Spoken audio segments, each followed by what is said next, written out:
Assalamualaikum warahmatullahi wabarakatuh. Perkenalkan, nama saya Firda Tasya Kamila. Saya dari kelompok 4, kelas IPTB. Di sini saya akan menjelaskan tentang heritabilitas, korelasi genetik, dan repeatabilitas. Pada era sekarang, ilmu pemuliaan berhubungan dengan manipulasi perbedaan biologi. Perbedaan biologi tersebut merupakan keragaman dari sifat individu-individu di dalam populasi ternak.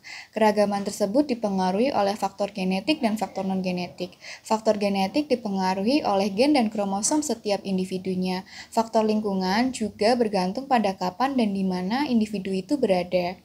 Setiap peternakan pasti memiliki tujuan untuk meningkatkan produktivitas ternak dan hasil ternaknya. Upaya dalam peningkatan ternak melalui pemuliaan ternak bertujuan untuk meningkatkan produktivitas ternak melalui peningkatan mutu genetiknya. Untuk itu perlu dilakukan seleksi dan pembiakan. Berbagai metode telah dikembangkan untuk memprediksi nilai pemuliaan sehingga catatan atau recording yang tepat sangat diperlukan. Praktikum ilmu pemuliaan ternak tentang heritabilitas, korelasi genetik, dan repeatabilitas bertujuan untuk mengajarkan mahasiswa agar mampu mengetahui definisi apa itu heritabilitas, korelasi genetik, dan repeatabilitas. Mahasiswa mampu melakukan perhitungan heritabilitas, korelasi genetik, dan repeatabilitas, dan mahasiswa mampu mengetahui manfaat dari heritabilitas, korelasi genetik, dan repeatabilitas. Manfaat dari praktikum ilmu pemuliaan ternak tentang heritabilitas, korelasi genetik, dan repeatabilitas yaitu mahasiswa dapat mengetahui definisi apa itu heritabilitas, korelasi genetik, dan repeatabilitas. Mahasiswa dapat melakukan perhitungan heritabilitas, korelasi genetik, dan repeatabilitas, dan mahasiswa dapat mengetahui manfaat dari heritabilitas, korelasi genetik, dan repeatabilitas. Selanjutnya kita akan ke pembahasan. Di sini sudah ada form data produksi bobot lahir dan bobot sapi kambing. Di sini ada 4 pejantan dan 20 betina. Bisa dilihat ya. Pertama, kita masuk ke heritabilitas. Di sini sudah ada tabel rekapitulasi data heritabilitas bobot lahir satu kambing. Langkah pertama, menguadratkan semua A ini, kemudian dijumlahkan. Ditemukan Y titik-titik menjadi 73,98 dan Y kuadrat IK menjadi 274,4354. Di sini telah diketahui NI sama dengan 5, N titik sama dengan 20, S sama dengan 4, dan K sama dengan 5. Kita langsung masuk ke faktor koreksi. FK memiliki rumus Y titik-titik kuadrat dibagi N titik menghasilkan 273,652. Kemudian ada jumlah kuadrat antar pejantan atau CKS. CKS sama dengan sigma I dikali Y titik kuadrat dibagi NI dikurangin FK. FK tadi sudah diketahui, langsung dimasukkan saja, jadi 273,652. 273 dikurangi 878 dikurangi 273,652 jadi 0,22626. Kemudian ke JKW atau jumlah kuadrat antar anak dalam pejantan. JKW sama dengan sigma I dikali sigma K dikali Y kuadrat IK dikurangi sigma I dikali Y titik kuadrat dikurangi NI. Jadi 0,55712. Kemudian ada derajat bebas antar pejantan atau DPS. DPS sama dengan S-1. Tadi S sudah diketahui 4. 4 kurangi 1 sama dengan 3. Kemudian derajat bebas antar anak dalam pejantan atau DBW. DBW sama dengan N titik dikurangi S. 20 dikurangi 4 sama dengan 16. Kemudian kuadrat tengah antar pejantan atau KTS. KTS sama dengan JKS dibagi DPS menghasilkan 0,07542. Kemudian ada kuadrat tengah antar anak dalam pejantan atau KTW. KTW sama dengan JKW per DBW jadi 0,03482. Kemudian ada kuadrat tengah harapan antar anak dalam pejantan atau KTHW. KTHW sama dengan ragam W sama aja dengan KTW yaitu 0,03482. Kemudian ada kuadrat tengah harapan antar pejantan atau KTHS. KTHS sama dengan ragam S, yaitu KTS min KTW dibagi K, menghasilkan 0,00812. Kemudian langkah terakhir yaitu mencari heritabilitas. H kuadrat sama dengan 4 dikali ragam S dibagi ragam S ditambah ragam W menjadi 0,756404. Setelah kita menghitung semua langkah-langkah heritabilitas, kita membuat daftar sidik ragam. Di sini kita bisa lihat faktor koreksinya untuk jumlah kuadratnya 273,652, derajat bebasnya 1, antar pejantannya 3, derajat bebasnya 3, jumlah kuadrat JK-nya 0,22626, KT-nya 0,07542, KTH-nya 0,00812. Untuk antar anak dalam pejantan itu DB-nya 16, JK 0,55712, KT-nya 0,03482 dan KTH-nya 0,03482. Selanjutnya kita ke nilai heritabilitas bobot sapi 1.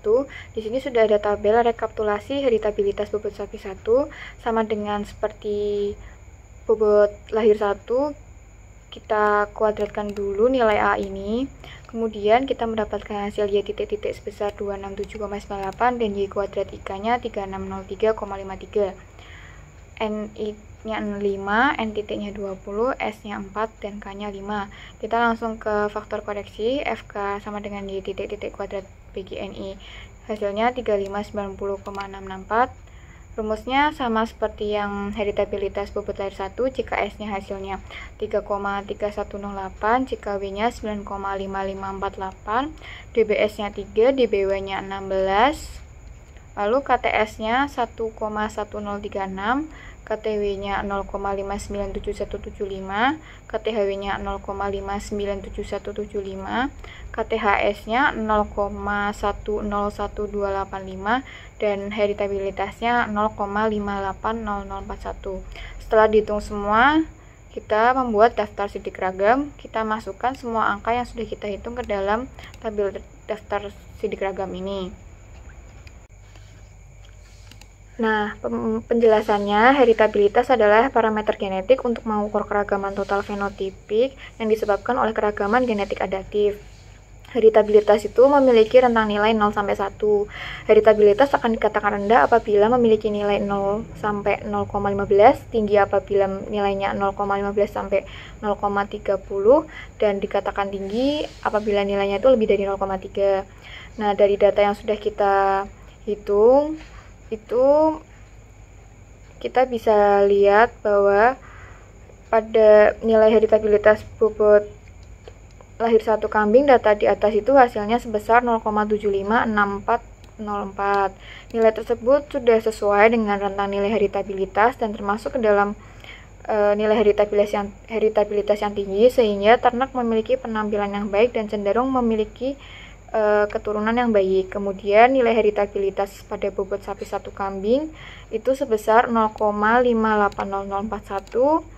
Itu juga sudah sesuai dengan rentang nilai heritabilitas dan yang termasuk ke heritabilitas tinggi, sehingga ternak memiliki penampilan yang baik dan cenderung menghasilkan keturunan yang baik.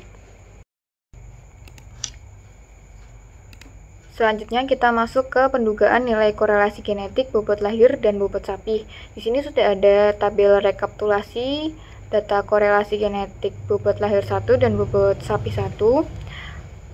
Di sini ada A dan B atau X dan Y, kita kalikan X dan Y ini, kemudian kita jumlahkan. Lalu kita mendapatkan X titik-titik sebesar 73,98, Y titik-titik sebesar 267,98, dan XIK dikali YIK sama dengan 991,256. NI, N titik, S dan K sama dengan seperti yang heritabilitas. Lalu kita masuk ke faktor koreksi, FK sama dengan S titik-titik dikali Y titik-titik bagi N titik itu sebesar 991,258. JHKS itu sama dengan sigma I dikali XI dikali YI titik bagi NI dikurangi FK jadi 0,285. JHKW sama dengan sigma I sigma K dikali XI K dikali YIK dikurangi sigma I dikali XI kali YI dibagi NI sebesar negatif 0,3272. Lalu ada DBS S-1 sama dengan 3, DBW N titik dikurangi S sama dengan 16. Kemudian ada HKRS itu JHKS bagi DBS sama dengan 0,095. Lalu ada HKRW itu JHKW dibagi DBW sama dengan negatif 0,0205. Lalu ada HKRHW sama dengan KOFW itu sama dengan HKRW itu negatif 0,0205. Lalu ada HKRHS itu sama dengan KOFS sama dengan HKRS dikurangi HKRW dibagi K sama dengan 0,02308. Lalu ada korelasi genetiknya RG sama dengan 4 kali KOFS dibagi akar 4 ragam SX dikali 4 ragam SY. Hasilnya 0,80475. Kemudian setelah kita mendapatkan semua hasilnya, kita masukkan ke dalam daftar titik ragam. Kita masukkan semua angka di tabel ini ya. Nah, penjelasannya, korelasi genetik adalah hubungan antara satu sifat dengan sifat yang lainnya secara genetik. Nilai rentang korelasi genetik itu nilainya +1 sampai dengan -1. Nah, berdasarkan hasil yang sudah kita hitung, nilai korelasi genetik pada bobot lahir 1 dan bobot sapi 1 pada data di atas dihasilkan sebesar 0,80475. Nilai tersebut sudah termasuk ke dalam nilai rentang korelasi genetik dan termasuk nilai yang baik karena mendekati angka 1 sehingga menunjukkan adanya hubungan antara satu sifat dengan sifat yang lainnya. Selanjutnya kita masuk ke pendugaan nilai repeatabilitas. Nilai repeatabilitas itu ada dua, antar kelas dan dalam kelas. Yang pertama kita hitung antar kelas dulu. Di sini ada tabel rekapitulasi data repeatabilitas bobot lahir 1 dan bobot lahir 2 kambing. Di sini tabelnya bobot lahir 1 sebagai X dan bobot lahir 2 sebagai Y. X dan Y kita kalikan, kemudian apabila sudah didapatkan hasilnya kita jumlahkan jadi sigma XY sebesar 109,6075. Nah, sigma X dan sigma Y kita juga jumlahkan. Kemudian kita masukkan dalam rumus R sama dengan sigma XY dikurangi dikali sigma X kali sigma Y dibagi N dibagi akar sigma X kuadrat dikurangi sigma X kuadrat dibagi N dikali sigma Y kuadrat dikurangi sigma Y kuadrat bagi N. Hasilnya 0,43937. Kemudian ke tabel selanjutnya ada rekapitulasi data repeatabilitas bobot sapi 1 dan bobot sapi 2 kambing.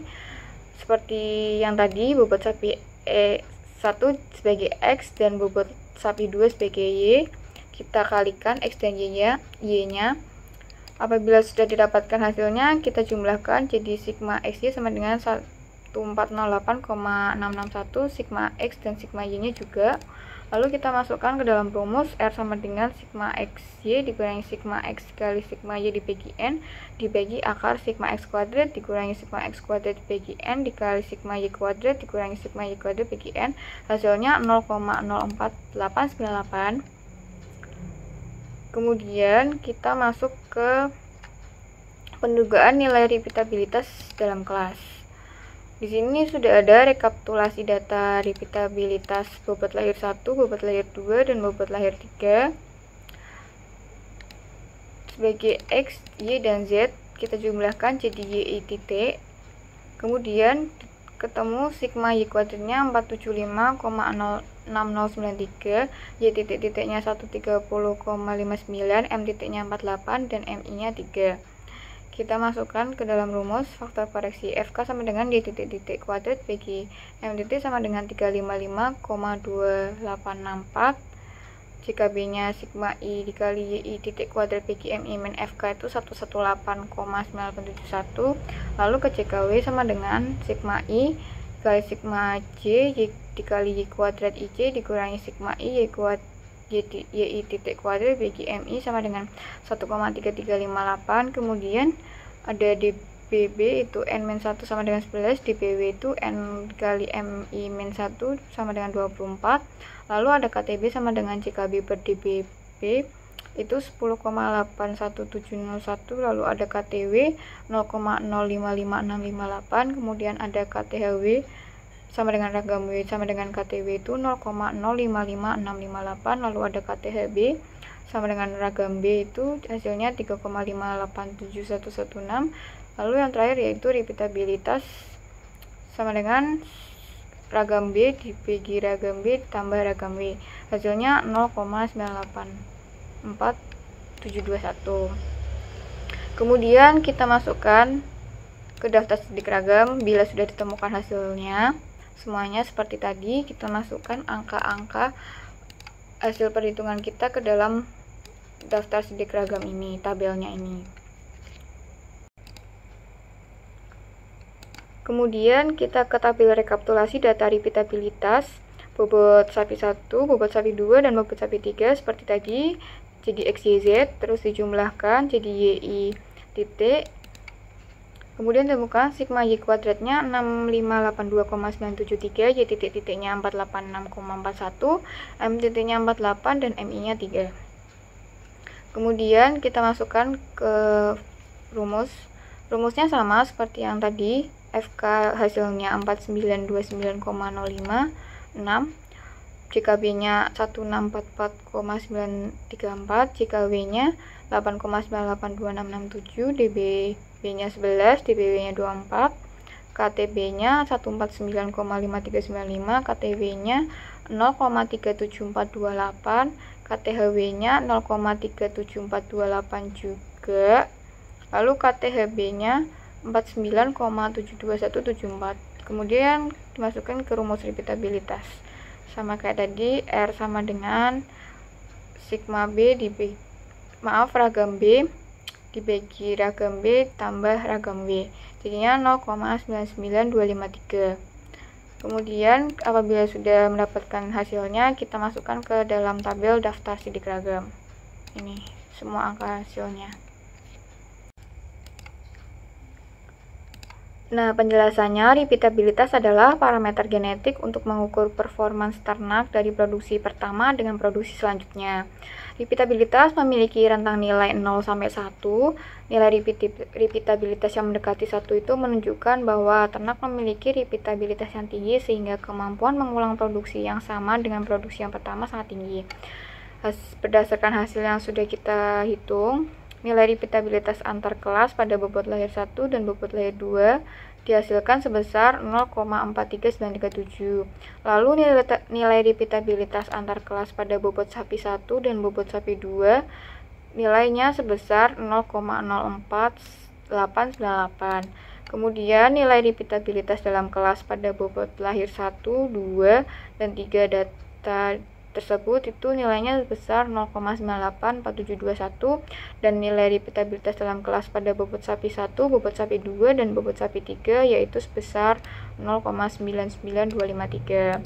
Nah, nilai yang dihasilkan pada repeatabilitas antar kelas dan dalam kelas yang sudah kita hitung tuh sesuai dengan rentang nilai repeatabilitas yaitu berkisar 0 sampai 1. Nah, artinya nilai repeatabilitas dalam kelasnya itu kan udah 0,98 dan 0,99 itu mendekati 1. Artinya menunjukkan bahwa ternak tersebut memiliki repeatabilitas yang tinggi sehingga kemampuan mengulang produksi yang sama dengan produksi yang pertama itu sangat tinggi. Berdasarkan dari data yang sudah kita hitung, dapat diperoleh nilai heritabilitas bobot lahir 1 kambing yaitu sebesar 0,756 dan bobot sapi 1 kambing yaitu sebesar 0,58. Nilai heritabilitas tersebut sudah sesuai dengan rentang nilai heritabilitas dan nilai tersebut masuk ke dalam nilai heritabilitas yang tinggi, sehingga ternak memiliki penampilan yang baik dan akan cenderung memiliki keturunan yang baik. Dari data yang sudah kita hitung, nilai korelasi genetik pada bobot lahir 1 dan bobot sapi 1 kambing diperoleh sebesar 0,8. Nilai tersebut sudah sesuai dengan rentang nilai korelasi genetik, dan nilai tersebut termasuk ke dalam nilai yang baik karena mendekati angka 1, sehingga menunjukkan adanya hubungan antara satu sifat dengan sifat yang lainnya. Berdasarkan dari data yang sudah kita hitung, diperoleh nilai repeatabilitas antar kelas pada bobot lahir 1 dan bobot lahir 2 yaitu sebesar 0,439, sedangkan nilai repeatabilitas antar kelas pada bobot sapi 1 dan bobot sapi 2 yaitu sebesar 0,048. Nilai repeatabilitas dalam kelas pada bobot lahir 1, bobot lahir 2, dan bobot lahir 3 yaitu sebesar 0,98. Sedangkan nilai repeatabilitas dalam kelas pada bobot sapi 1, bobot sapi 2, dan bobot sapi 3 yaitu sebesar 0,99. Nilai yang dihasilkan pada repeatabilitas antar kelas dan dalam kelas sudah sesuai dengan rentang nilai yang ada dalam repeatabilitas, yaitu sebesar 0-1. Cukup sekian penjelasan dari saya ucapkan terima kasih. Wassalamualaikum warahmatullahi wabarakatuh.